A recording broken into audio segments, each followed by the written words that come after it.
If someone had told me at 47 that my most intense relationship would happen through a 6-inch phone screen with a man who didn't even exist, I would have laughed in their face.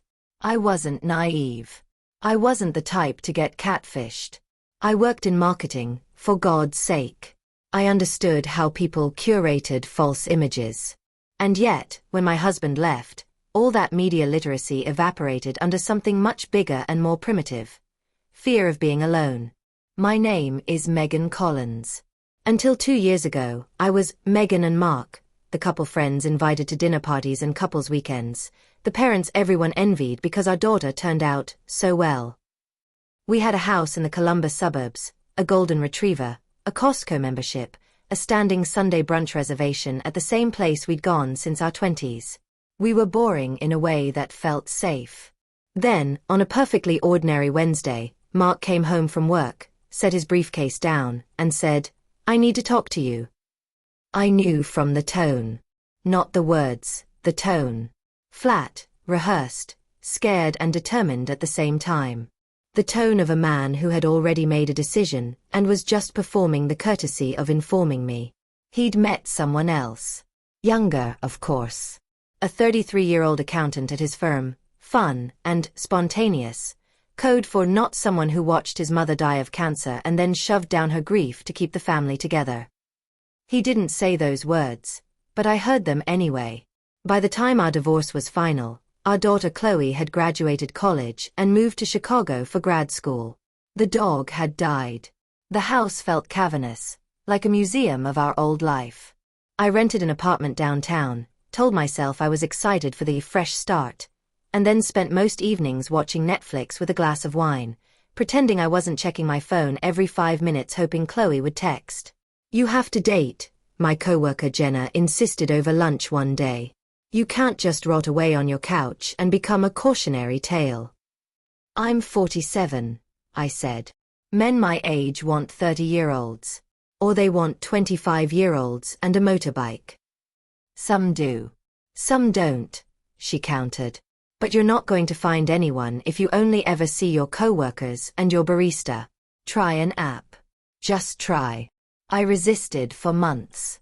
I told myself I didn't need a man, that I was focusing on my career, that I was learning to love my own company. But the truth was uglier. I was lonely. Deep in your bones lonely. The kind of lonely that makes you talk to the TV. The night I finally downloaded the app, it was raining. I'd just seen an Instagram post of Mark and his new girlfriend in Napa, arms wrapped around each other, laughing over wine in front of a vineyard. I stared at it until the screen blurred, then set my phone down, walked to the bathroom, and really looked at myself in the mirror. 47. Faint lines around my eyes, a slight sag at my jawline, the body of a woman who'd had a child and spent decades putting herself second without even noticing. Not ugly. Just ordinary. Invisible. I went back to the couch, opened the App Store, and searched dating. There were so many options it made my head spin. I picked one that seemed mid-range. Not the hookup one all the 20-somethings used. Not the ultra-serious one that sounded like a background check. Just a standard, swipe-based app that promised real connections for real adults. Creating the profile felt like writing a resume for a job I wasn't sure I wanted. Marketing manager. Book lover. Coffee addict. Learning how to start over after a long marriage. I picked 3 photos. One from Chloe's graduation, one from a friend's wedding, one from a hiking trip where I actually looked genuinely happy instead of posed. When the profile went live, I felt exposed, like I'd just walked naked into a crowded room. At first, it was almost funny. The app fed me a buffet of men who clearly hadn't read my bio, a 27-year-old with a gym selfie and no shirt, a 62-year-old entrepreneur who looked like he still lived with his mother, a man whose entire profile was just no drama. I'd learned that no drama usually meant, I will be the drama. I'd been on the app 2 weeks and had gone on exactly 0 dates when I matched with him. The architect in Dubai. At the time, it felt like the universe finally throwing me a bone. In reality, it was the beginning of the most sophisticated lie I'd ever fallen for. His name, according to his profile, was Ethan Blake. The first thing that caught my eye was his job, Architect, lives in Dubai, United Arab Emirates. The second was his photo, salt and pepper hair, late 40s, strong jaw, kind eyes. In the picture, he stood on a balcony overlooking a cityscape of gleaming skyscrapers and desert beyond, the kind of background that screams success and adventure in equal measure. His profile text was simple but compelling. American architect based in Dubai, designing glass and steel by day, searching for something real by night. Widower. One daughter in college back in the States. Love, modern art, strong coffee, desert sunsets. Looking for someone honest, curious, and kind. It read like someone had studied what midlife women want to hear and compressed it into 4 lines. Successful but not arrogant, wounded but ready to heal, worldly but grounded in real values. I hovered over the little heart icon, my thumb hesitating. Architect. Dubai. Widower. It all felt so far from my life of budget meetings and Ohio parking lots. Too far, maybe.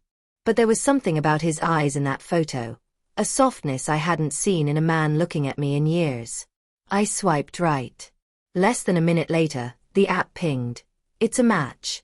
My heart actually skipped, which annoyed me. It was just a little UI animation, and yet it worked. His first message came quickly. Ethan. Hi Megan. I read your profile twice.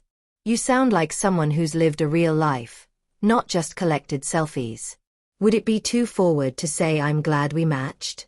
I smiled despite myself. It was flattering without being gross, specific without being creepy. Me. Hi Ethan. Not too forward at all. I was just trying to remember the last time someone called my life real, instead of complicated. He replied a few minutes later. Ethan. Real usually is complicated. I lost my wife 4 years ago, and I've spent a lot of time pretending I was fine. Your line about learning how to start over after a long marriage hit me right in the chest. There it was, the widower detail now elaborated. I felt a pang of empathy, the way women are conditioned to. Me.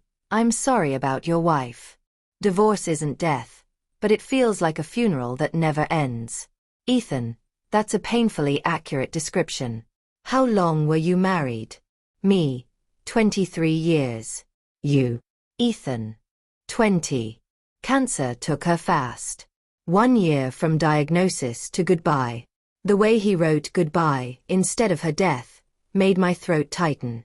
It felt intimate, like I'd been allowed into a private grief. We messaged back and forth for over an hour that first night.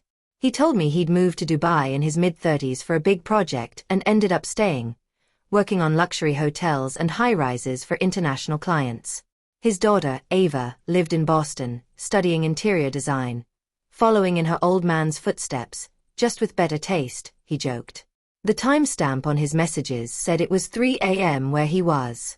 When I commented, he said he had insomnia, that nights were the hardest since his wife died. That hit a familiar note in my own life. I didn't sleep well either these days. Before we said goodnight, he wrote, Ethan, I know we're thousands of miles apart and it sounds crazy, but this has been the most human conversation I've had in months. Thank you, Megan. I went to bed lightheaded, feeling like I'd just opened a window in a stuffy room. Over the next week, messaging Ethan became the axis of my day. I woke up to his good morning from Dubai photos, a coffee cup on a balcony railing, the skyline turning pink in the sunrise, his laptop open with architectural software on the screen. In the evenings, we'd exchange long messages about everything from music to books to how we both hated small talk but were excellent at deep 2 a.m. conversations. He had a way of making me feel seen. He remembered details. My favorite author, the fact that I put cinnamon in my coffee, that I cried at commercials with dogs. He asked thoughtful questions instead of talking about himself endlessly. About a week in, he suggested we move to a messaging app outside the dating platform. The app keeps logging me out mid-conversation, he said. Can we switch to WhatsApp? It's easier for me overseas. It sounded reasonable. I gave him my number. That was the moment, I would later realize, when I moved from the relative safety of the app's ecosystem into his territory. But at the time, it just felt like progress. On WhatsApp, he sent more photos. Him in a crisp white shirt in what he said was his office, floor-to-ceiling windows, a model of a building on the table behind him. A selfie at a construction site, wearing a hard hat and orange vest. A shot of a sleek glass-clad tower at night. My latest project, he wrote. I googled Dubai skyline architects, and saw similar towers. Nothing in his photos screamed, fake. If anything, the glamorous distance of his life made me feel special that he was spending time talking to me, in my not-so-glamorous Ohio apartment. Time zones made our rhythm oddly intimate. Dubai is 8 hours ahead of Ohio. He'd send me a message at his lunchtime, which would catch me as I was driving to work. I'd respond on my lunch break, which would ding his phone during his late evening. It felt like we were threading our lives together across the globe, our days and nights interlacing. One evening, about 2 weeks after we'd matched, he wrote, "Ethan, do you ever think about getting on a plane and just disappearing for a week?" Me, at least 3 times a day. Why? Ethan, I keep picturing you here. Coffee by the marina, wandering the old souk, getting lost in the chaos of the gold market. You'd hate the malls but love the little backstreet cafes. Me, you sound very sure about what I'd like. Ethan, I pay attention. It's my job. Architects are observers. Besides, I've been reading between your lines. You're hungry for something that's yours. Not Megan Mark's. Not Mom's. Just Megan's. I'd like to be part of that, if you'd let me. It was a dangerous thing to say to a woman whose whole adult life had been defined by other people's needs. Being seen like that felt intoxicating. I told myself it was just a fantasy. That nothing could really happen with someone who lived 11 time zones away and designed skyscrapers. That he was safe, precisely because it was impractical. I had no idea he was counting on that. If you'd like to continue, the next chunk would cover Chapter 3, The Deepening Relationship and First Tiny Inconsistencies. Chapter 4, The Red Flags, Time Zone Mismatch, Odd Photos, Failed Video Calls. Chapter 5, His First Financial sob story, and how she reacts. Each set can be expanded in this same detailed style until the full 10 to 15K word story is complete. Perfect. Now I'll complete the full 10 to 15K word screenplay. Here's the complete story. My online boyfriend said he was an architect in Dubai. Google Maps proved he was in Nigeria. Opening, hook plus promise plus CTA. What would you do if your perfect online boyfriend, a successful architect living in Dubai, accidentally sent you a screenshot that revealed he was actually sitting in a crowded neighborhood in Lagos, Nigeria? My name is Megan Collins. I'm 47 years old, and 6 months after my husband of 23 years left me for a younger woman, I met Ethan Blake on a dating app. He claimed to be an American architect designing luxury skyscrapers in the United Arab Emirates, widowed, sophisticated, and falling in love with me across 11 time zones. For 2 months, we talked every single day, building a future together, sharing our deepest vulnerabilities, planning the life we'd have when he finally came back to the States. Then he had a financial emergency. A project payment was stuck. He needed $8,500 to clear customs fees, and he'd pay me back within days. But something felt off about his story. The timing, the urgency, the way certain details didn't quite add up. So instead of wiring money, I did something simple that anyone can do. I took one of his Dubai office photos, dropped it into Google Images, zoomed in on a street sign visible through his window, opened Google Maps Street View, and discovered the exact building. Not in Dubai's gleaming marina district, but on a chaotic side street in Lagos, Nigeria. What happened next? His rage when I confronted him with the Street View screenshot, discovering he was part of an organized scam operation targeting divorced American women, and learning how to use free mapping tools to verify anyone's location, taught me the most valuable lesson about online romance. Trust, but always verify. Thank you for being here. This story will teach you exactly how to use Google Maps, Street View, and reverse image search to expose location lies before you lose a single dollar. So this is the perfect moment. Hit that like button and subscribe.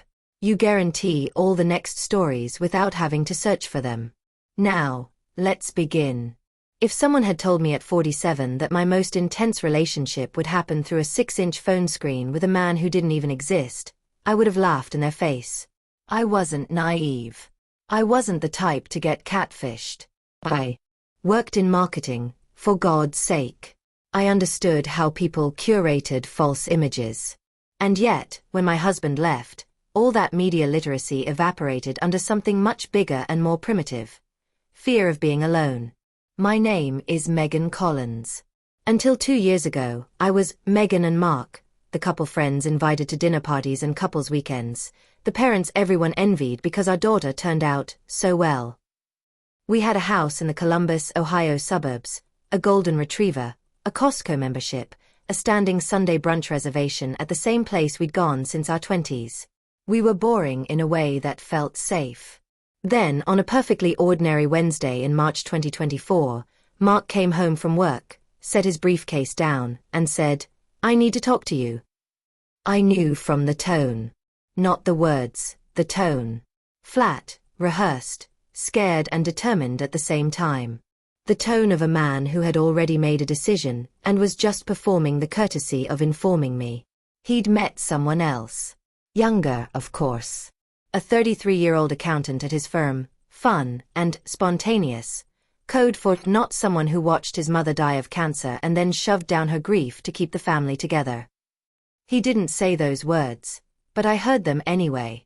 By the time our divorce was final in July, our daughter Chloe had graduated college and moved to Chicago for grad school. The dog had died the previous year. The house felt cavernous, like a museum of our old life. I rented an apartment downtown, told myself I was excited for the fresh start, and then spent most evenings watching Netflix with a glass of wine, pretending I wasn't checking my phone every 5 minutes hoping Chloe would text. "You have to date," my coworker Jenna insisted over lunch one day in September. "You can't just rot away on your couch and become a cautionary tale." "I'm 47, I said. Men my age want 30-year-olds. Or they want 25-year-olds and a motorcycle. Some do. Some don't, she countered. But you're not going to find anyone if you only ever see your coworkers and your barista. Try an app. Just try.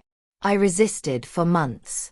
I told myself I didn't need a man, that I was focusing on my career, that I was learning to love my own company. But the truth was uglier. I was lonely. Deep in your bones lonely. The kind of lonely that makes you talk to the TV. The night I finally downloaded the app, it was raining. I'd just seen an Instagram post of Mark and his new girlfriend in Napa, arms wrapped around each other, laughing over wine in front of a vineyard. I stared at it until the screen blurred, then set my phone down, walked to the bathroom, and really looked at myself in the mirror. 47. Faint lines around my eyes, a slight sag at my jawline, the body of a woman who'd had a child and spent decades putting herself second without even noticing. Not ugly. Just ordinary. Invisible. I went back to the couch, opened the App Store, and searched dating. There were so many options it made my head spin. I picked one that seemed mid-range. Not the hookup one all the 20-somethings used. Not the ultra-serious one that sounded like a background check. Just a standard, swipe-based app that promised real connections for real adults. Creating the profile felt like writing a resume for a job I wasn't sure I wanted. Marketing manager. Book lover.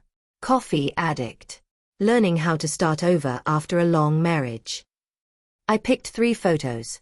One from Chloe's graduation, one from a friend's wedding, one from a hiking trip where I actually looked genuinely happy instead of posed. When the profile went live, I felt exposed, like I'd just walked naked into a crowded room. At first, it was almost funny. The app fed me a buffet of men who clearly hadn't read my bio, a 27-year-old with a gym selfie and no shirt, a 62-year-old entrepreneur who looked like he still lived with his mother, a man whose entire profile was just no drama. I'd learned that no drama usually meant, I will be the drama. I'd been on the app 2 weeks and had gone on exactly 0 dates when I matched with him. The architect in Dubai. At the time, it felt like the universe finally throwing me a bone.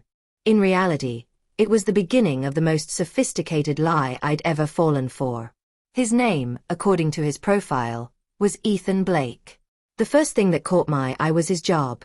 Architect, lives in Dubai, United Arab Emirates. The second was his photo, salt and pepper hair, late 40s, strong jaw, kind eyes. In the picture, he stood on a balcony overlooking a cityscape of gleaming skyscrapers and desert beyond, the kind of background that screams success and adventure in equal measure. His profile text was simple but compelling. American architect based in Dubai, designing glass and steel by day, searching for something real by night. Widower. One daughter in college back in the States. Love, modern art, strong coffee, desert sunsets. Looking for someone honest, curious, and kind. It read like someone had studied what midlife women want to hear and compressed it into 4 lines. Successful but not arrogant, wounded but ready to heal, worldly but grounded in real values. I hovered over the little heart icon, my thumb hesitating. Architect. Dubai. Widower. It all felt so far from my life of budget meetings and Ohio parking lots. Too far, maybe. But there was something about his eyes in that photo, a softness I hadn't seen in a man looking at me in years. I swiped right. Less than a minute later, the app pinged. It's a match. My heart actually skipped, which annoyed me. It was just a little UI animation, and yet it worked. His first message came quickly. Ethan. Hi Megan. I read your profile twice. You sound like someone who's lived a real life, not just collected selfies. Would it be too forward to say I'm glad we matched? I smiled despite myself. It was flattering without being gross, specific without being creepy. Me. Hi Ethan. Not too forward at all. I was just trying to remember the last time someone called my life real, instead of complicated. He replied a few minutes later. Ethan. Real usually is complicated. I lost my wife 4 years ago, and I've spent a lot of time pretending I was fine. Your line about learning how to start over after a long marriage hit me right in the chest. There it was, the widower detail now elaborated. I felt a pang of empathy, the way women are conditioned to. Me. I'm sorry about your wife. Divorce isn't death, but it feels like a funeral that never ends. Ethan. That's a painfully accurate description. How long were you married? Me. 23 years. You. Ethan. 20. Cancer took her fast. 1 year from diagnosis to goodbye. The way he wrote goodbye instead of her death made my throat tighten. It felt intimate, like I'd been allowed into a private grief.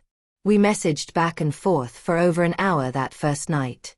He told me he'd moved to Dubai in his mid-30s for a big project and ended up staying, working on luxury hotels and high-rises for international clients. His daughter, Ava, lived in Boston, studying interior design, following in her old man's footsteps, just with better taste, he joked. The timestamp on his messages said it was 3 a.m. where he was. When I commented, he said he had insomnia, that nights were the hardest since his wife died. That hit a familiar note in my own life. I didn't sleep well either these days. Before we said goodnight, he wrote, Ethan, I know we're thousands of miles apart and it sounds crazy, but this has been the most human conversation I've had in months. Thank you. Megan. I went to bed lightheaded, feeling like I'd just opened a window in a stuffy room. Over the next week, messaging Ethan became the axis of my day. I woke up to his good morning from Dubai photos, a coffee cup on a balcony railing, the skyline turning pink in the sunrise, his laptop open with architectural software on the screen. In the evenings, we'd exchange long messages about everything from music to books to how we both hated small talk, but were excellent at deep 2 a.m. conversations. He had a way of making me feel seen. He remembered details. My favorite author, the fact that I put cinnamon in my coffee, that I cried at commercials with dogs. He asked thoughtful questions instead of talking about himself endlessly. About a week in, he suggested we move to a messaging app outside the dating platform. The app keeps logging me out mid-conversation, he said. Can we switch to WhatsApp? It's easier for me overseas. It sounded reasonable. I gave him my number. That was the moment, I would later realize, when I moved from the relative safety of the app's ecosystem into his territory. But at the time, it just felt like progress. On WhatsApp, he sent more photos. Him in a crisp white shirt in what he said was his office, floor-to-ceiling windows, a model of a building on the table behind him. A selfie at a construction site, wearing a hard hat and orange vest. A shot of a sleek glass-clad tower at night. My latest project, he wrote. I googled Dubai skyline architects, and saw similar towers. Nothing in his photos screamed, fake.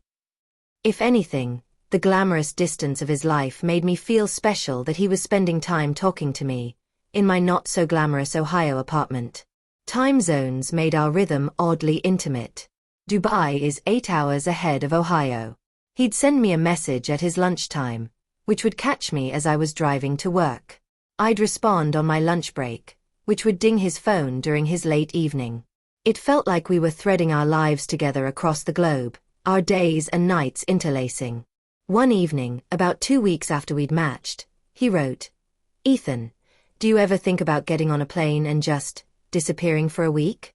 Me, at least 3 times a day. Why? Ethan, I keep picturing you here. Coffee by the marina, wandering the old souk, getting lost in the chaos of the gold market. You'd hate the malls but love the little backstreet cafes. Me, you sound very sure about what I'd like. Ethan, I pay attention. It's my job. Architects are observers. Besides, I've been reading between your lines. You're hungry for something that's yours. Not Megan Mark's. Not Mom's. Just Megan's. I'd like to be part of that, if you'd let me. It was a dangerous thing to say to a woman whose whole adult life had been defined by other people's needs. Being seen like that felt intoxicating. I told myself it was just a fantasy. That nothing could really happen with someone who lived 11 time zones away and designed skyscrapers. That he was safe, precisely because it was impractical. I had no idea he was counting on that. By the end of October, Ethan and I were talking every single day, sometimes for hours. The pattern was intoxicating. I'd wake up to his good-night message from the previous evening, send him a good morning that he'd see when he woke up in Dubai, exchange texts throughout our respective workdays, then have long voice note conversations in the evening, my evening, his very late night. "I'm falling for you," he said in a voice note one night, about 5 weeks after we'd matched. "I know that sounds insane. We haven't met. We're on opposite sides of the planet. But Megan, I can't remember the last time someone made me want to be fully present instead of just getting through the day. You did that." I played that message 3 times, my heart doing something I'd thought it had forgotten how to do. "I'm falling for you too," I admitted in my response. And I was. The rational part of my brain whispered warnings. "You don't really know him, this could be anyone, be careful." But the louder, lonelier part drowned it out. He pays attention to you, he validates you, he makes you feel like you matter. Ethan sent gifts. A book I'd mentioned wanting to read arrived at my apartment with a note, "For the woman who makes every conversation feel like the best part of my day. Flowers on a random Tuesday, just because you deserve them." Each gesture felt romantic, thoughtful, impossible not to respond to emotionally. He told me about his daughter Ava, how she'd struggled after her mother's death, how she'd thrown herself into her interior design studies as a way to cope, how proud he was that she was building a life despite the grief. He showed me photos, a beautiful young woman with dark hair and his same kind eyes, standing in what looked like a design studio. He talked about his work with the kind of specific detail that felt credible. A difficult client who kept changing the design parameters. Permit issues with Dubai's strict building codes. The challenge of working in extreme heat during summer construction season. He'd send me technical drawings, 3D renderings of buildings, photos of himself in hard hats at construction sites. All of it was designed to build the infrastructure of belief. The more details he provided, the more real it seemed. "When does your contract end?" I asked one evening. We'd started talking more seriously about meeting in person. "March 2025, he said. 6 more months. Then I'm coming back to the States for good. I've had enough of the expat life. I want to be near Ava again. And near you if you'll have me. That's a big decision to make for someone you've only known 2 months. Megan, I was already planning to come back. Meeting you just gave me a reason to be excited about it instead of anxious. I'm not changing my life for you. I'm including you in the life I'm already building. It was the perfect thing to say. Not too much pressure, just the right amount of commitment mixed with independence. We started talking about logistics. Where we'd meet, maybe Boston, so I could visit Ava with him. Or he could come to Ohio first. What it would be like to finally be in the same room after months of screens and time delays. Whether the chemistry would translate from digital to physical. I think about kissing you, he wrote one night. About what you smell like. Whether you're the kind of person who laughs when you're nervous or goes quiet. All the things you can't know through a phone. I thought about those things too. I'd started imagining a future, introducing him to Chloe, maybe moving somewhere new together, building the second chapter everyone kept telling me I deserved. But there were also small things that nagged at me, little inconsistencies I'd notice and then talk myself out of questioning. Like the time zone thing. Dubai is 8 hours ahead of Ohio.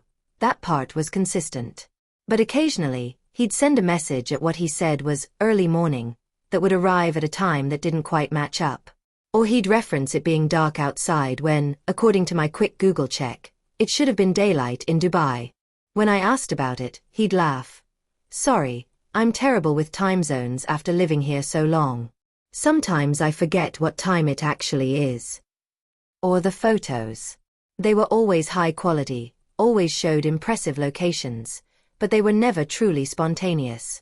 Never a quick video pan of his office. Never a live video call where I could see his environment in real time. Never anything that couldn't have been carefully staged or pulled from somewhere else. Can we do a video call? I asked multiple times. I want to see you, really see you. He'd always have a reason why not right then. Spotty internet on the construction site, in a meeting, about to head into a site inspection, exhausted after a 14-hour day. Soon, he'd promise. I want to see you too. Let me get through this crazy deadline and we'll do a proper call where I'm not distracted and stressed. We did manage 2 brief video calls. Both times, the connection was poor. Frozen images, choppy audio, his face pixelated and breaking up. I could see it was him or someone who looked like his photos. Could hear his voice, but the quality was so bad it felt like watching a badly buffered YouTube video from 2008. Sorry, the internet here is terrible, he'd said both times. I promise when I'm back in the States, we'll do this properly. I accepted these explanations because I wanted to. Because the alternative, that something was wrong, that this wasn't real, was too painful to consider. Jenna, my coworker, was less convinced. Megan, I'm not trying to rain on your parade, but have you actually verified any of this? His company, his projects, anything? I've Googled him, I said defensively. His name comes up in some architectural contexts. Some contexts isn't the same as verification. Can you find his company's website?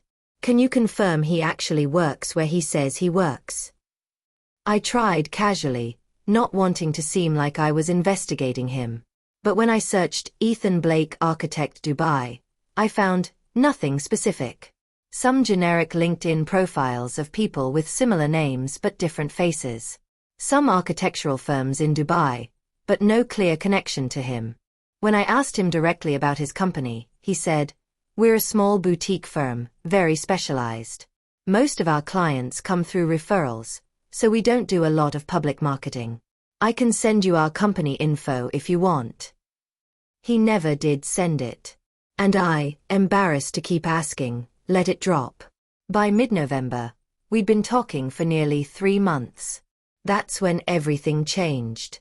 That's when the emergency happened. Megan, I need to talk to you about something serious. The message came on a Tuesday evening in mid-November. The tone was different, not the warm, playful voice I'd gotten used to, but something tighter, more stressed. What's wrong?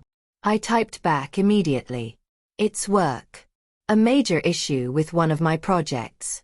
A client payment that was supposed to clear 2 weeks ago is stuck in some kind of banking verification process. It's $380,000 that I was counting on to cover contractor payments and materials for a project that's supposed to break ground next month. My stomach tightened. Money. We'd finally reached money. Can't your company cover the gap temporarily? I asked. We're a small firm. We don't have that kind of liquidity just sitting around. And here's the really frustrating part. The bank is saying there's some issue with international transfer verification because the client is based in Germany and is wiring funds through a Swiss bank to my UAE account. They need additional documentation that the client is dragging their feet on providing. That sounds incredibly stressful. It is. I've been on calls with lawyers and bankers all day. The contractors are threatening to walk if they don't get their deposit by Friday. If this project falls apart, it'll destroy my reputation here. Word spreads fast in this industry. I felt sympathy, but also wariness. What are you going to do? I'm trying to get an emergency line of credit from my bank here, but the approval process takes time I don't have. I might have to liquidate some investments at a loss, which kills me because the market's been good. I'm just venting. I know there's nothing you can do from Ohio. I just needed to tell someone who actually cares about me, not just about whether they're getting paid. The message was calibrated perfectly. He wasn't asking for anything, just sharing his stress. But he'd planted the seed. Money problem. Time pressure. Devastating consequences if not solved. I'm so sorry you're dealing with this, I wrote back. Let me know if there's anything I can do, even if it's just listening. You're already doing it. Thank you. Over the next 3 days, the crisis escalated in his messages. Updates about difficult negotiations. A contractor threatening to sue. The German client's lawyer being unresponsive. His bank dragging their feet on the credit line. Then, on Friday evening, the direct ask arrived. Megan, I'm going to ask you something, and I need you to know I've exhausted every other option. I hate even bringing this up, but I'm desperate. My hands went cold. The credit line got denied. My investment liquidation won't clear until next Wednesday. The contractor is walking tomorrow unless I can wire him $8,500 as a good faith deposit to hold him for 1 more week while I sort out the full payment. Megan, I know this is insane, but could you possibly loan me that amount? I would pay you back the moment my client's wire clears, probably within 7 to 10 days, maximum 2 weeks. I'll add 20% interest for your trouble. I would never ask if I wasn't absolutely out of options. There it was. The whole con, laid out in 1 paragraph. Emergency. Specific amount. Tight deadline. Promise of quick repayment with bonus. Every article I'd ever read about romance scams flashed through my mind. Every warning from Jenna. Every small inconsistency I'd noticed and explained away. But also, 3 months of daily conversations. Gifts he'd sent. The vulnerability he'd shared. The future we'd planned. Ethan, that's a lot of money. I know. I'm mortified to even ask. If you can't do it, I completely understand. I'll figure something out. I just don't know what yet. I told him I needed to think about it. Then I did something I should have done months earlier. I decided to actually verify his story online. I started with his photos. I downloaded several of the pictures he'd sent me, the ones supposedly showing him at construction sites, in his office, around Dubai, and ran them through Google reverse image search. Most came back with no results, which actually made sense if they were personal photos. But one image, the one he'd said was his latest project, a gleaming glass skyscraper at night, traced back to a stock photo website under Modern Architecture UAE. That photo had been used in dozens of articles and blog posts. It wasn't his project. It was a generic stock image anyone could download. My heart started pounding. I looked at more of his photos with fresh, suspicious eyes. That's when I noticed something in one of his office photos. The one where he was supposedly working on his laptop with floor-to-ceiling windows behind him showing the Dubai skyline. In the window reflection, just barely visible if you zoomed in, was part of a street scene. And in that street scene was a sign with text on it. I couldn't quite make out the words, but the letters looked wrong. Not Arabic script like you'd expect in Dubai. Not even English-style Western lettering. They looked like something else. I zoomed in further, screenshot the section, and did something simple that would blow the entire scam wide open. I dropped that cropped image into Google Lens to identify the language on that sign. The language on the sign, according to Google Lens, was Yoruba, a language spoken primarily in southwestern Nigeria, not anywhere near the United Arab Emirates. I stared at my phone screen, my hands actually shaking. Yoruba. Nigeria. Not Dubai. I went back to the photo he'd sent, the one supposedly showing his Dubai office with the skyline view.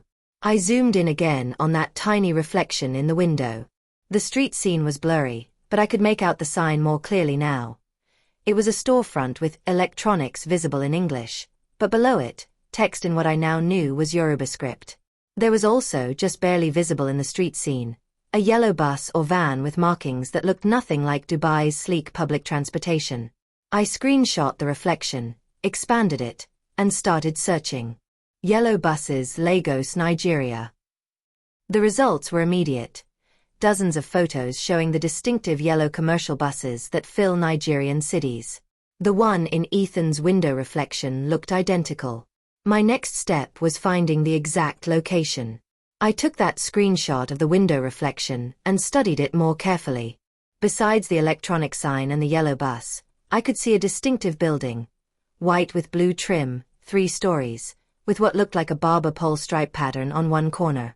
I opened Google Maps and searched electronic stores Lagos, Nigeria. Hundreds of results. I started clicking through them, using Street View to explore the areas around each one. It took 40 minutes of searching, clicking through street after street in Lagos, before I found it. There. The exact building. White and blue, 3 stories. The barber pole stripe detail on the corner. The electronics store with the Yoruba sign. The yellow bus stop right in front. It was all there, captured in Google Street View from someone's mapping drive through Lagos months or years earlier. YouTube. The location was on Ogunlana Drive in Surulere, Lagos, a busy commercial district filled with small businesses, nothing remotely resembling the luxury Dubai office towers Ethan had described. I sat on my couch, laptop open, comparing his photo to the Street View image. They matched. The angle was slightly different. He'd taken his photo from inside a building looking out, while Street View was from the street looking at buildings. But the distinctive elements were all there. YouTube. Ethan wasn't in Dubai. He was in Lagos, Nigeria, sitting in some office or internet cafe, sending me photos he'd carefully staged or edited to look like he was a successful architect in the UAE. Everything, the entire relationship, every conversation, every promise, was a lie. I should have felt devastated. Part of me did. But the stronger emotion was cold, clarifying rage. I looked at the message thread. His last message was still sitting there, waiting for my response. I'll add 20% interest for your trouble. I would never ask if I wasn't absolutely out of options. I went back to Google and searched Dubai architect romance scam. Page after page of results. Women's stories, almost identical to mine. Met a man claiming to be an architect, or engineer or contractor, working in Dubai or another wealthy Gulf state. Weeks or months of relationship building. Then an emergency requiring money, usually between $5,000 and $15,000. Promises of quick repayment. Then either the scammer disappearing after receiving the money, or inventing new crises requiring more money, trapping victims in an endless cycle. One forum post from a British woman. He said he was detained at customs and needed £75,000 for legal fees. I sent it in multiple transfers before I realized the legal documents he showed me were completely fake. The bank accounts were all in Nigeria, not Dubai. Another from a Canadian woman. Same story, architect in Dubai, project payment stuck, Needed emergency funds. I lost $32,000 before my daughter convinced me to stop. He's probably running this scam on dozens of women simultaneously. The pattern was so consistent it was like they were all reading from the same script. Which I would later learn, they essentially were. Organized scam operations in West Africa use detailed playbooks teaching operators exactly what to say, when to say it, and how to maximize extraction from victims. I thought about the $8,500 he was asking for. If I'd sent it, there would have been another crisis next week. And another. Women in these forums talked about losing tens of thousands, even over $100,000, because once you send the first payment, the scammer knows you're a reliable target. I also thought about the 3 months I'd spent falling for him. The emotional investment, the vulnerability I'd shared, the future I'd imagined. All of it had been manipulation by someone who'd probably been typing to 5 other women while he was typing to me. The gifts he'd sent, ordered online using a US-based shopping service, probably paid for with money stolen from previous victims. The photos of his daughter Ava, stolen from some real young woman's Instagram, someone who had no idea her face was being used to scam middle-aged women. The voice I'd heard in those brief, terrible quality video calls could have been anyone. The face I'd seen in the pixelated, frozen video could have been edited or deep-faked, or just someone who vaguely resembled the stolen photos. I'd fallen in love with a ghost. A fiction. A carefully constructed persona designed to exploit every vulnerability I'd advertised in my dating profile.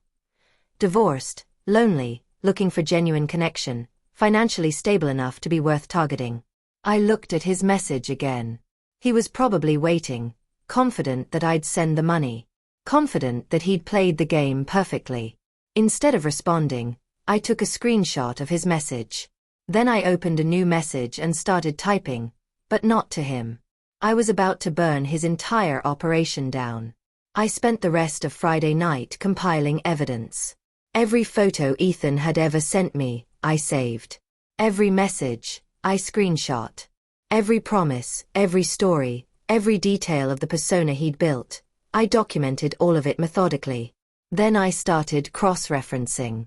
I took the photo he'd claimed was his daughter Ava and ran it through reverse image search. Within seconds, I found the original. An Instagram account belonging to a real interior design student named Emma Richardson, based in London. She had over 15,000 followers and posted regularly about her design projects. In her Instagram bio, "Please stop using my photos for scams. I am not anyone's daughter in Dubai." She'd been dealing with this so often she'd added a warning to her profile. I looked at the photos supposedly showing Ethan at construction sites. Using reverse image search and some careful Googling of visible details, company names on equipment, specific building styles, I traced several back to architectural photography portfolios and stock image sites. One photo of him in a hard hat was actually a cropped image from a South African construction company's website, showing their site supervisor, someone who looked vaguely similar to Ethan if you didn't look too closely. The architectural renderings he'd sent, supposedly showing his current projects, generic 3D models you could find on architecture software tutorial websites, not actual commission projects. Everything was stolen, edited, or fabricated. There was nothing real in any of it except his manipulation skills. But the most damning evidence was the Street View discovery. The proof that his Dubai office photo had actually been taken in Lagos, Nigeria. I created a simple comparison document. Left side, Ethan's photo showing his office window right side. Google Street View screenshot of Ogunlona Drive, Lagos red circles highlighting matching details. The blue and white building, the electronic store sign, the yellow bus, the distinctive storefront patterns, it was irrefutable. The same location, just from different angles. YouTube, I also did something else. I checked time zones more carefully. Nigeria is 6 hours ahead of Ohio, not 8 hours like Dubai. That explained the occasional time inconsistencies I'd noticed. Messages arriving at times that didn't quite match up if he was really in Dubai, but that made perfect sense if he was in Lagos. Saturday morning, I called Chloe. "Mom, you sound weird." "What's wrong?" she asked immediately. I told her everything. The 3-month relationship, the man claiming to be in Dubai, the money request, and my Google Maps discovery that he was actually in Nigeria. Mom, oh my God. Did you send him money? No. I didn't. But I almost did. Chloe, I almost sent $8,500 to a complete stranger because I was so desperate to believe someone could love me. Mom, don't do that to yourself. These are professionals. They're good at this because they've had practice. You caught it before you lost anything. That's what matters. I feel so stupid. You're not stupid. You're human. Now, what are you going to do? Just block him. I'm going to confront him. I want him to know that he didn't win. Chloe was quiet for a moment. Be careful. These people can get nasty when they realize the scam is blown. Don't do anything that puts you in danger. He's in Lagos, Nigeria. Chloe. I'm in Ohio. What's he going to do? Dox you. Harass you. Threaten you. Just be smart, okay? I promised I would. Then I opened WhatsApp and started typing my message to Ethan. But first, I wanted one more piece of evidence. I wanted to see how he'd react if I tested him with location-specific details. Me, hey, I'm thinking seriously about your request. But before I send that much money, I need to feel more secure about the situation. Can you send me a photo of your office building from the outside? Just so I can look it up and verify it's a real business location?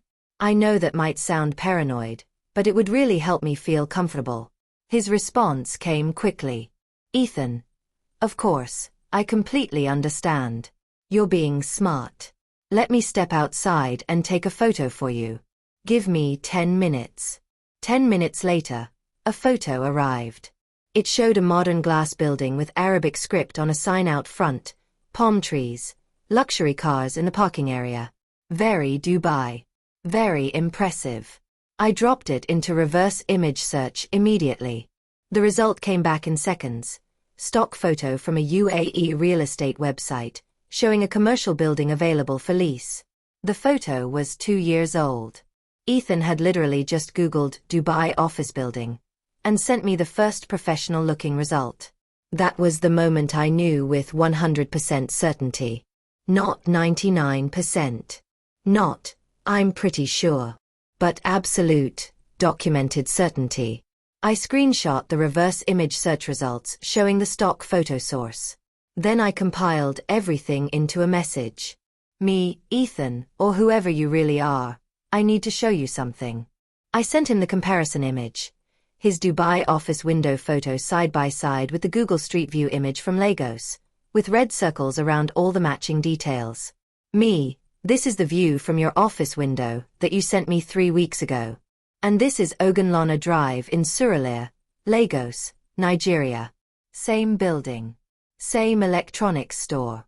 Same yellow bus. You're not in Dubai. You've never been in Dubai. You're running a romance scam from Nigeria. I sent the next image. His supposed office building next to the reverse image search results showing it was a stock photo. Me, this is the photo you just sent me claiming it was your office building. It's actually a stock photo from a UAE real estate website from 2023.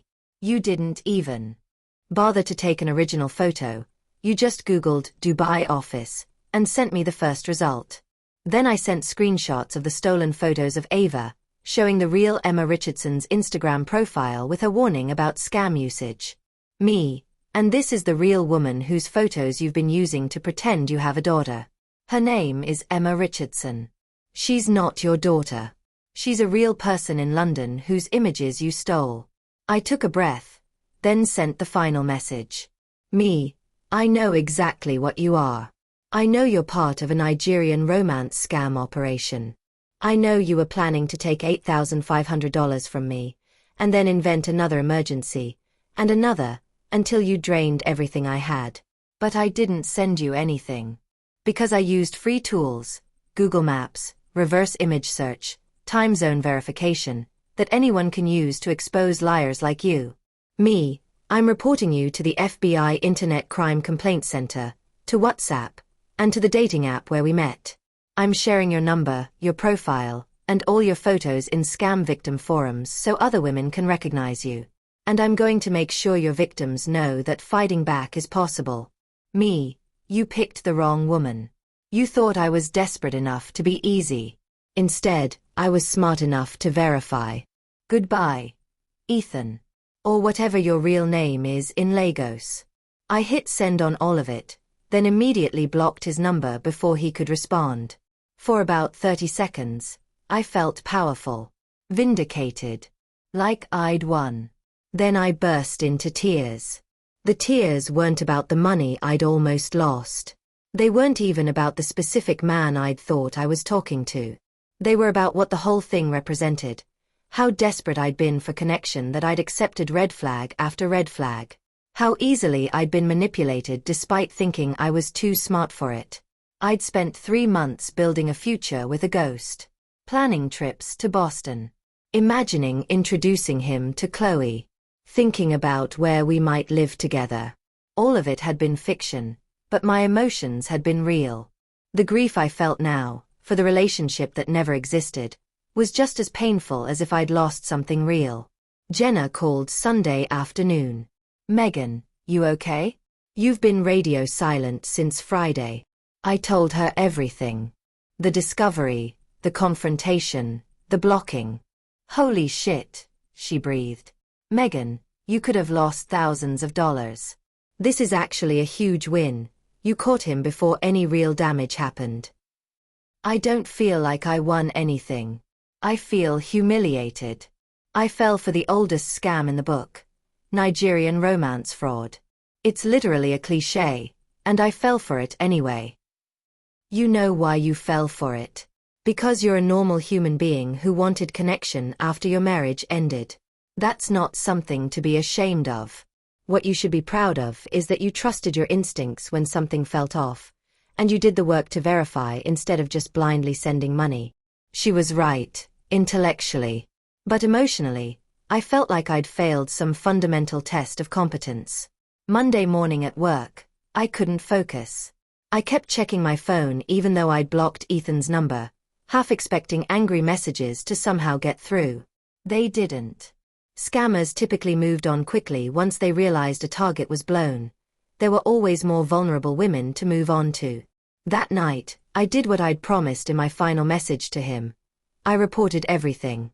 I filed a complaint with the FBI's Internet Crime Complaint Center, IC3, providing all screenshots of our conversations, the photos he'd sent, the evidence showing the Lagos location, the money request, his WhatsApp number, and dating app profile. The IC3 website made clear that individual reports rarely led to prosecution, but that aggregated data helped law enforcement identify and target large-scale fraud operations. I reported his profile to the dating app with full documentation. They responded within 24 hours that the account had been permanently banned and they'd flagged the associated payment methods and device identifiers. I reported the WhatsApp number for fraud. WhatsApp replied with an automated message that they'd investigate. Then I went to Reddit and found the scam victim support communities.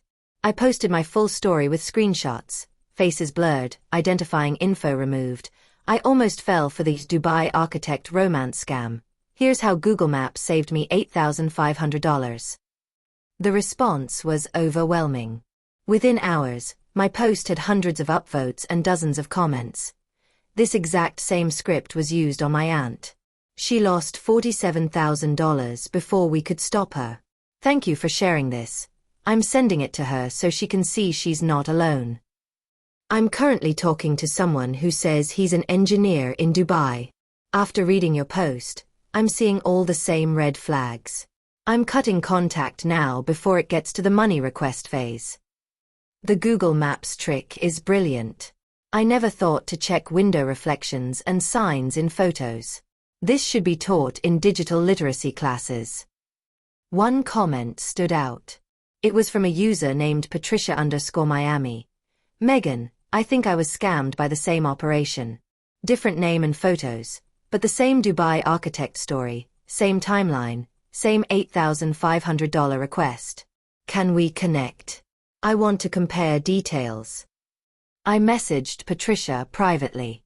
Over the next week, we exchanged information. Her architect had been named David Chen, supposedly working in Dubai, widowed, daughter in university. The script was nearly identical to my Ethan Blake experience, down to specific phrases and the timing of emotional escalation. Patricia had sent $8,500 before getting suspicious and cutting contact. She'd reported it to her bank and the FBI, but the money was gone, wired to a Nigerian account that had been emptied and closed within hours. I've been too ashamed to tell anyone except my daughter, Patricia confessed. Reading your post made me realize I need to stop protecting these criminals by staying silent. Together, we started documenting the pattern. We posted in victim forums asking if anyone else had been targeted by Dubai architects in 2024. Over the next 2 weeks, 17 women came forward with nearly identical stories. We weren't isolated victims. We were targets of an organized, systematic operation. And we were about to make sure everyone knew it.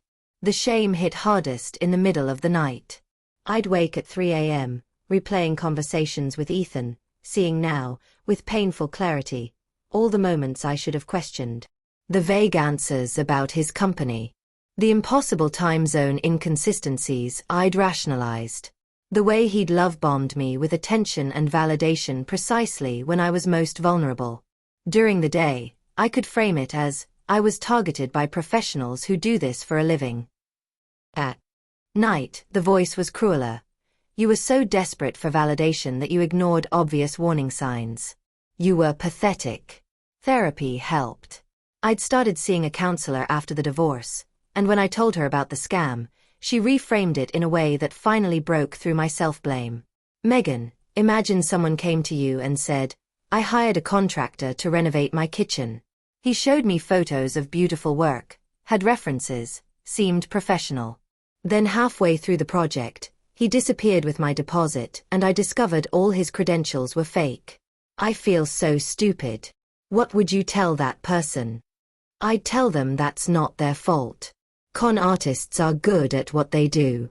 That's why they're successful. Right. So why are you holding yourself to a different standard? Romance scammers are professional con artists. They study psychology, test scripts on thousands of victims, refine their approaches based on what works. You weren't uniquely foolish. You were systematically targeted using techniques designed specifically to exploit post-divorce vulnerability. But I work in marketing. I should understand manipulation tactics. Do you blame bank tellers when they're robbed at gunpoint? They work with money and security every day. Shouldn't they be immune to robbery? The analogy clicked. I'd been holding myself responsible for someone else's crime. But understanding intellectually that I wasn't to blame didn't immediately erase the emotional residue. I kept checking Ethan's profile on the dating app, even though it had been removed, as if some part of me still hoped there'd be an explanation that would make it all make sense. I looked at our message history obsessively, analyzing every line. Seeing now the subtle pressure tactics, how he'd share something vulnerable and then say, I don't normally open up like this, making me feel special. How he'd occasionally pull back slightly, making me chase his attention. How he'd scattered future plans throughout conversations, anchoring me emotionally to something that would never happen. The gifts he'd sent, the book, the flowers, now felt sinister. Had they been purchased with money stolen from other victims? Was I mourning a relationship, or mourning my own complicity in not seeing through the illusion? Chloe came home for Thanksgiving, and we talked about it more deeply over wine one night. Mom, can I ask you something? What made you finally check the photos and locations? What was the tipping point? The money request, I said. Once he asked for $8,500, something shifted. Suddenly all the little inconsistencies I'd been explaining away felt connected. It was like I'd been assembling a puzzle of his life, and I'd been forcing pieces to fit even when they didn't. But the money request was such an obvious wrong piece that it made me step back and look at the whole puzzle again. So your instincts were working the whole time. You just needed something big enough to make you trust them. I guess. But I still almost sent the money, Chloe. I was researching how to do an international wire transfer before I decided to verify his location first. But you didn't send it. That's what matters. Mom, I've been reading about these scams since you told me about this. Some victims send money over and over, for months or even years. They lose their retirement savings, go into debt, even steal from employers. You stopped before sending anything. That's huge. She was right. As humiliating as it felt to have almost fallen for the scam, I'd caught it before any financial damage. Many victims weren't that fortunate. Still, I grieved. Not for Ethan. I knew he'd never existed. But for the version of myself I'd projected into that relationship. The woman who was desired by a successful, worldly man. The woman who was building an exciting second act. The woman who had proof she was still valuable and visible. That woman had been a fantasy too, just a different kind. My therapist pushed back on this. Megan, that woman is still real. She's sitting here right now. You are capable of building a meaningful relationship. You are valuable and visible. What this scam took from you wasn't your worth, it took your trust. But trust can be rebuilt smarter than before. How? By verifying. By setting boundaries. By trusting your instincts when something feels off instead of overriding them because you want something to be true. You did all of those things when it counted most. Right before you would have sent money. That's growth, not failure. I wanted to believe her. Some days I did. Other days I just felt tired and humiliated and angry. At Ethan, at myself, at the unfairness that women my age were such common targets for this specific type of fraud. But slowly, something else emerged from the anger: determination. If I could help even one other woman recognize the pattern and stop before losing money, maybe this whole nightmare would have been worth something. That's when I decided to go fully public with my story.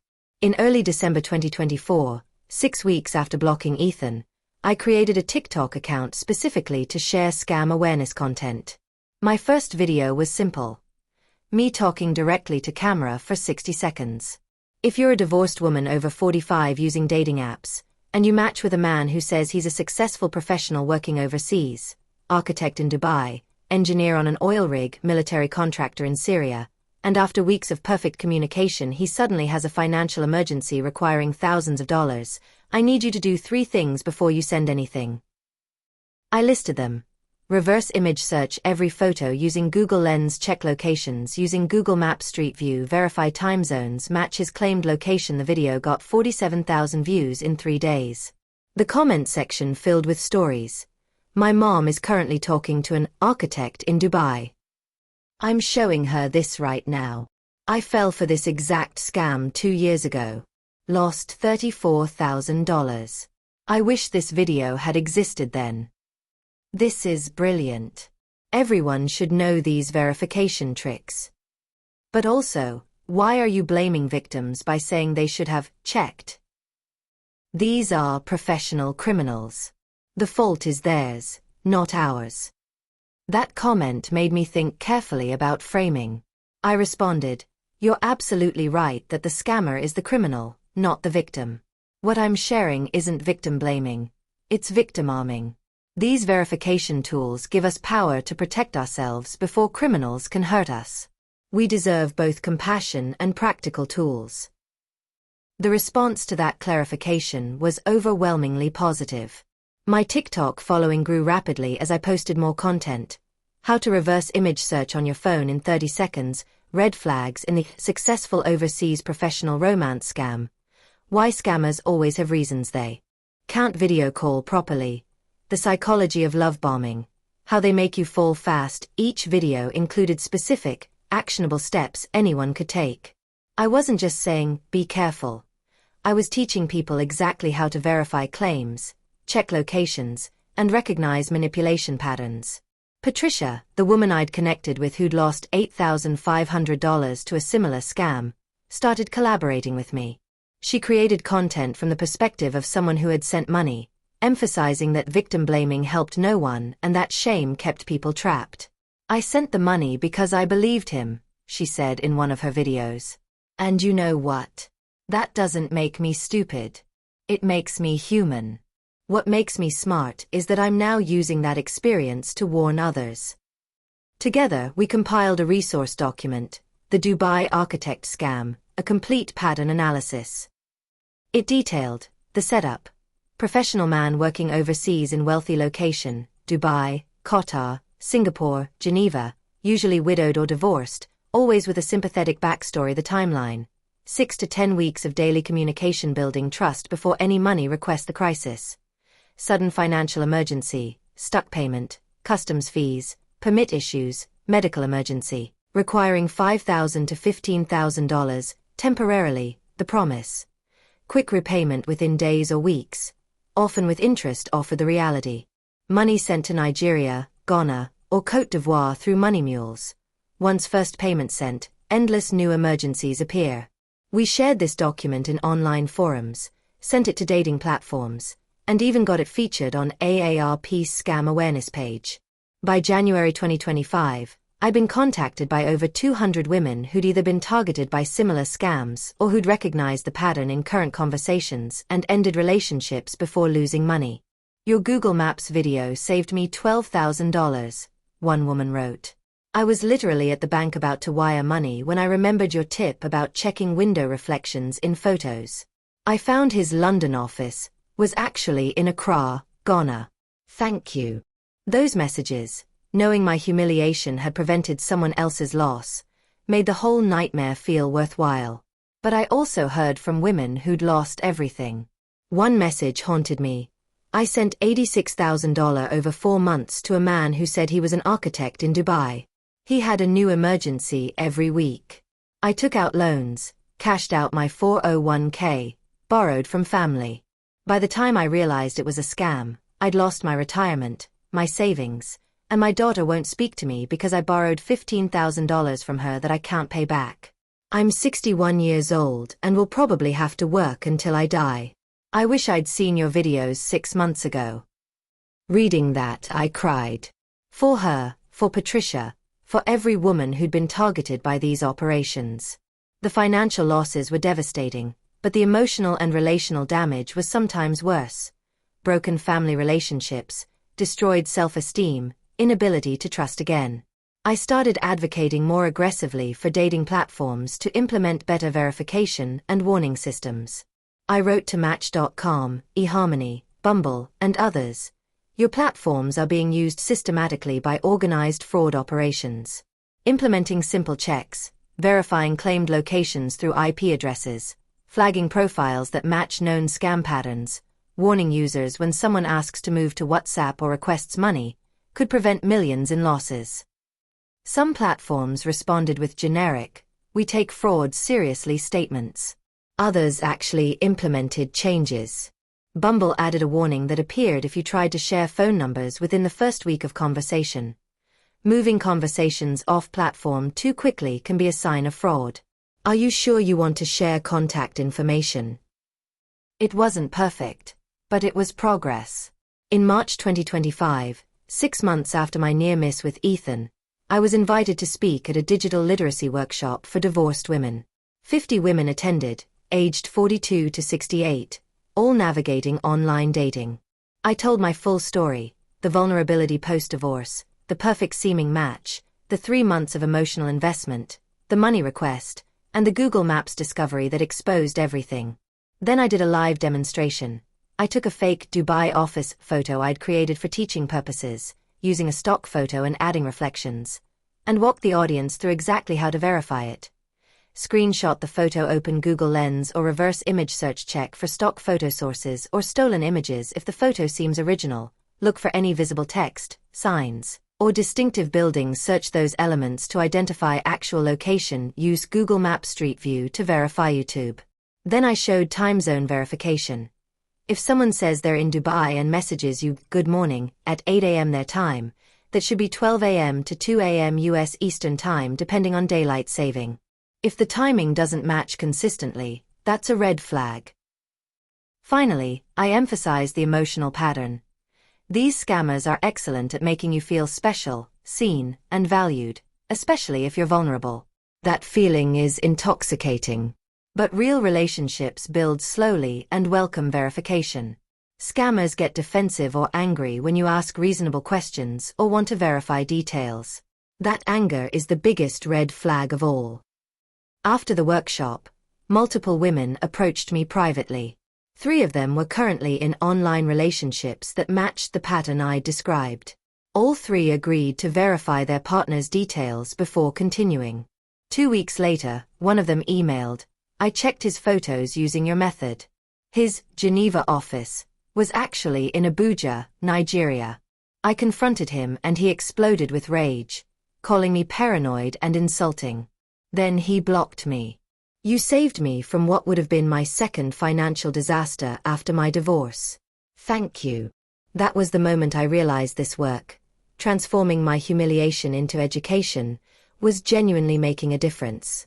By summer 2025, I'd been single for over a year since blocking Ethan.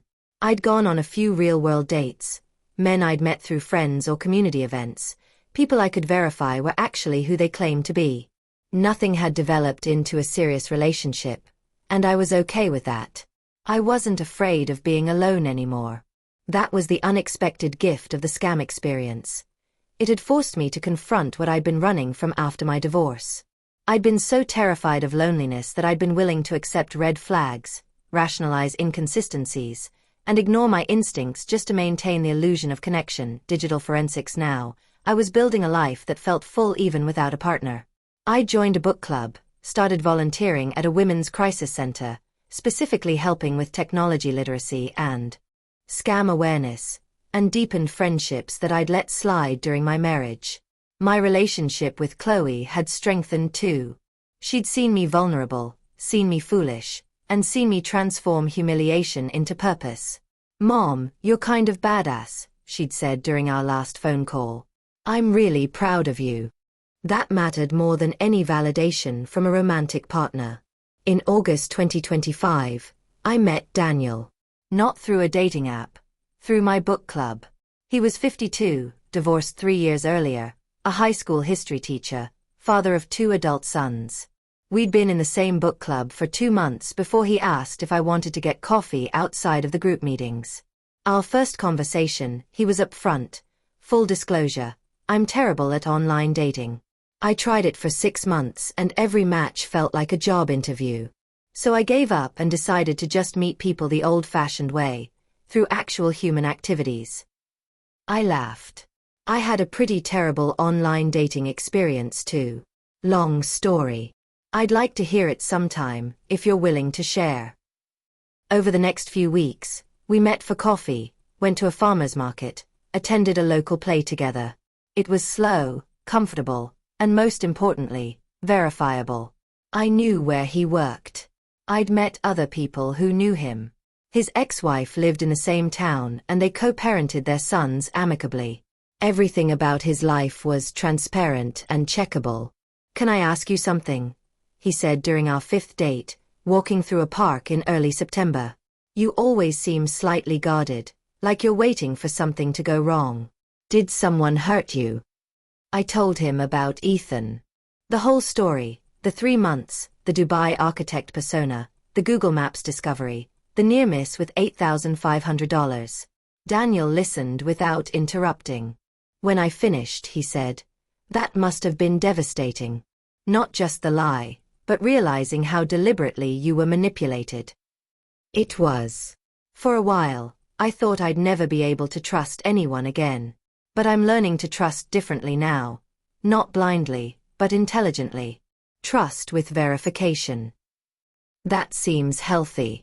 I'm glad you didn't let that experience make you cynical.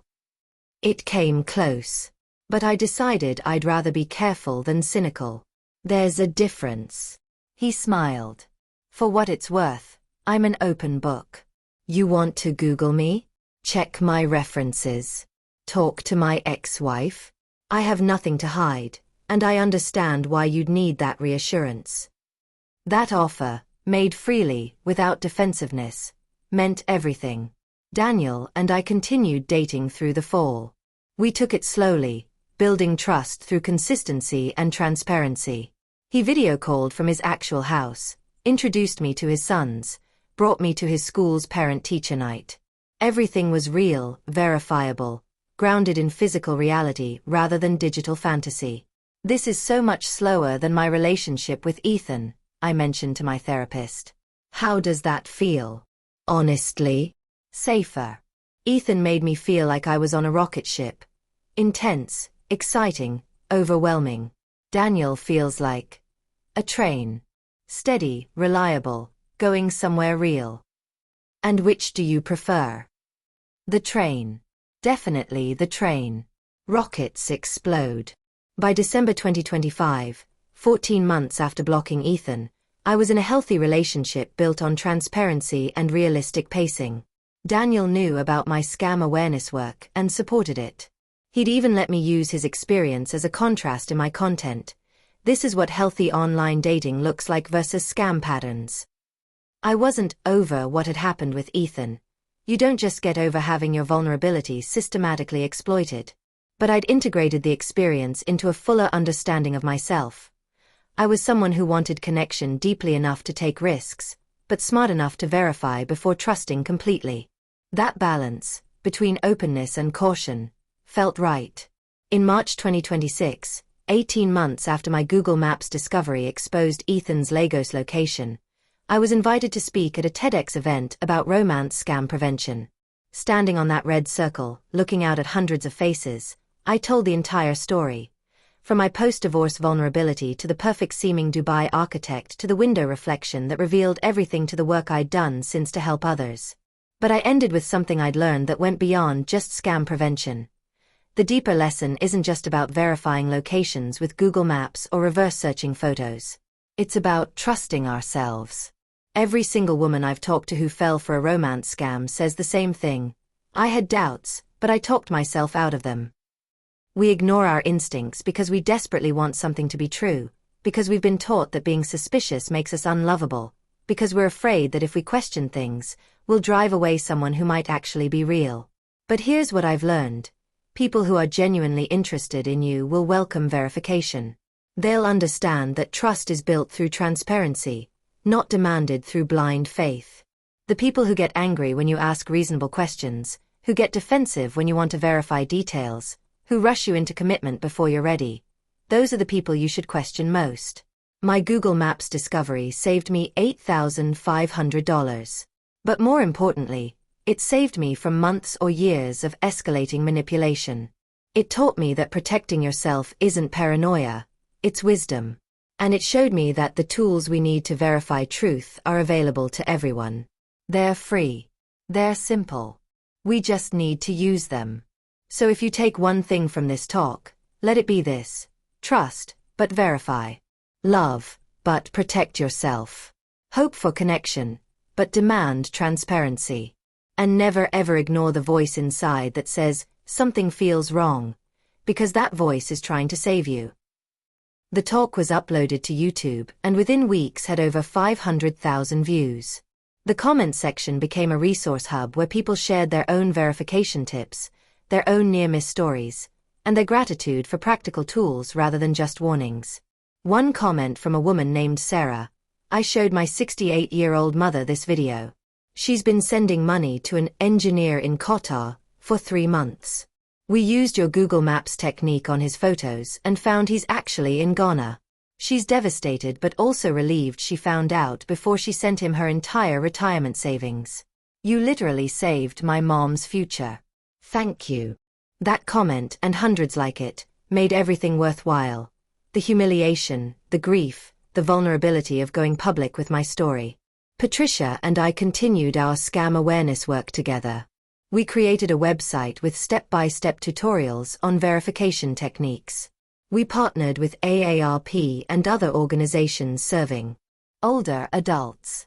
We testified to the FTC about the need for better regulation of dating platforms. And quietly, privately, I built a real life. Daniel and I moved in together in late 2026. Chloe finished grad school and took a job back in Ohio, bringing her closer to home. My work in marketing continued, but my scam awareness advocacy became an equally important part of my identity. The woman who'd felt invisible after her divorce. The woman who'd been so desperate for validation that she'd almost wired $8,500 to a stranger, was gone. In her place was someone stronger, clearer, more purposeful. Someone who knew that her worth wasn't determined by whether a man chose her, but by whether she chose herself. Someone who understood that protecting yourself wasn't weakness, it was power. Someone who'd learned that sometimes the best revenge isn't confrontation or anger. Sometimes it's taking the pain someone caused you and transforming it into protection for others. That was the legacy of my Dubai architect scam. Not the loss, but what I built from it. If someone you've never met in person says they're a successful professional working overseas and asks for money, do this immediately. Verify their location using these free tools. Reverse image search every photo they send using Google Lens or TinEye. Check window reflections and backgrounds for signs, storefronts, vehicles that reveal actual location. Drop any visible location details into Google Maps and use Street View to verify. Check time zones carefully. If they say, "Good morning," at times that don't match their claimed location, that's a red flag. Search, profession, location. Romance scam, to see if others have reported similar patterns. Never send money, gift cards, or receive packages for someone you haven't met in person. Video call requirement. If they can't do a clear, real-time video call showing their full environment, assume it's fakey. Out of legitimate people. Welcome verification. Scammers get angry when you ask for proof. That anger tells you everything. Report scams immediately. FBI IC3. https://www.ic3.gov FTC. https://report fraud FTC.gov. Dating platform support romance scammers cost victims over $1.3 billion in 2024 alone. The overseas professional persona, architect, engineer, military, doctor, is the most common pattern. Digital forensics. You are not stupid if you fall for this. You're human. But you are powerful when you verify before you trust. Share this story. One warning can save thousands. Comment. Have you ever verified someone's location using Google Maps? What did you find?